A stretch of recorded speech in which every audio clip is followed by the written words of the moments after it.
د جبهه مقاومت ډلې مشر احمد مسعود یو ځل بیا وارخطا دی. احمد مسعود په دغه حالات کې بیا امریکا ته شیطانتونه شروع کړي دي.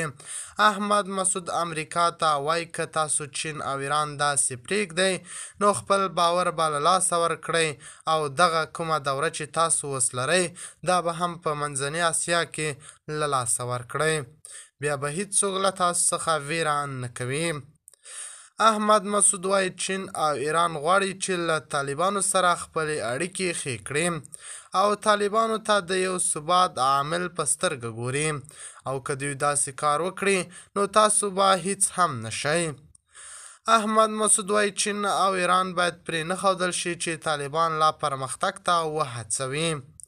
هغه ویلي که طالبان پرمختګ وکړي نو موږ او تاسو دواړه به غرق شو او تاسو به په منځني ختیځ کې هیڅ ویره ستاسو نه وي.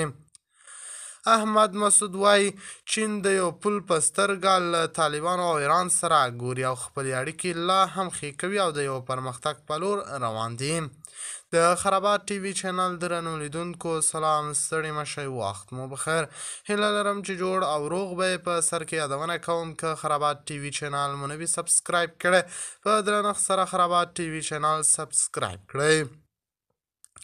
د جبهه مقاومت ډلې مشر احمد مسعود وایي چین افغانستان ته د منځني ختیځ د ننوتلو لپاره له ایران سره د یو پل په سترګه ګوري.